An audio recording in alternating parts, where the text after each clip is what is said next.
पाठ 3 सीखो सप्ताह 8 दिवस 1। चित्रे में क्या क्या दिखाई दे रहा है? तो श्रवण कुमार अपने माता पिता को तीर्थ यात्रा के लिए ले जा रहा है। प्राचीन समय में कांवड़ के अतिरिक्त यातायात के लिए और क्या साधन थे? तो यातायात के कोई साधन नहीं थे उस समय, है ना। कांवड़ की तरह दिखने वाली अन्य वस्तुओं के नाम बताओ। कांवड़ की तरह और क्या क्या दिखता है? आपने कंधे पर लोगों को किन किन चीज़ों को उठाते हुए देखा है? तो बोरा, है ना, बोरा को उठाते हुए देखे होंगे। पठन बोध। हमें फूलों से हमेशा हंसना और भौरों से गाना सीखना चाहिए।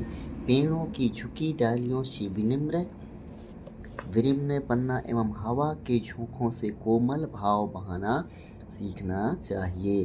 दूध व पानी से मिलजुल कर रहना एवं सूरज की किरणों से जगना और जगाना सीखना चाहिए। लता और पेड़ों से सबको गले लगाना और मछली से अपने देश के लिए बलिदान हो जाना सीखना चाहिए। पतझड़ के पेड़ों से दुख में धैर्य रखना एवं दीपक से अंधेरों दूर करना सीखना चाहिए। पृथ्वी से सभी प्राणियों की सेवा एवं जलधारा से आगे बढ़ते रहना एवं कुएं से हरदम ऊंचे चढ़ना सीखना चाहिए। धुएं से हमेशा ऊपर चढ़ना सीखना चाहिए। तो पठन बोध में दिए गए पाठ्यांश में से हमें फूलों से यहाँ से लेकर यहाँ तक हमको पढ़ के यहाँ तक हमको लिख देना है, यहाँ से लेकर यहाँ तक।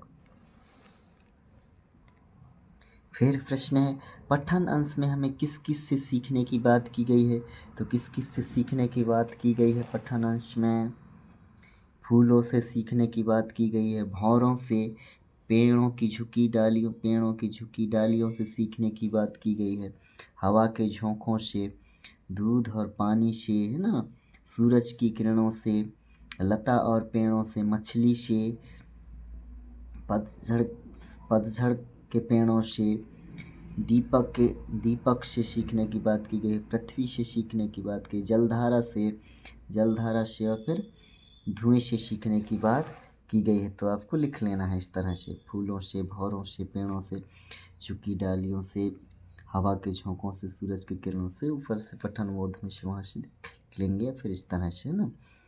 पानी में क्या क्या चीज़ें घोली जा सकती है? तो शक्कर घोला जा सकता है, नमक घोला जा सकता है, रंग घोला जा सकता है, और क्या क्या चीज़ घोला जा सकता है वो आप लिख सकते हैं।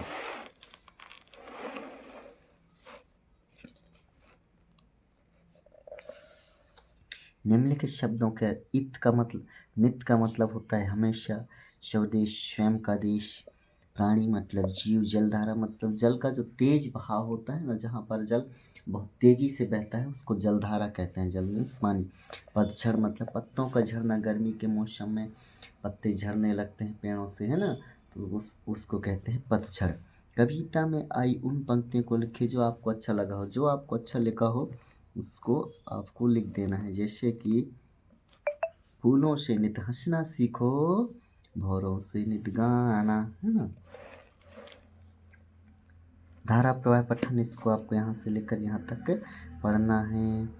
अन्वी के मन में लड्डू फूट रहे हैं, वाक्य रेखांकित मुहावरे करते हुए। रेखांकित मतलब यहाँ से जो यहाँ पर रेखा खींच दिया गया है जिसको अंडरलाइन कहते हैं, इस मुहावरे का अर्थ बताना है। तो मन में लड्डू फूट रहे हैं मतलब बहुत खुशी होना, है ना।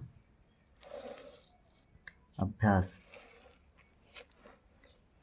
चित्र को देखकर आपको इसका वाक्य लिख देना है। ये चित्र को देखते हुए इस तरह से, चित्र में एक पेड़ है, नदी बह रही है, फूल पर तितली है।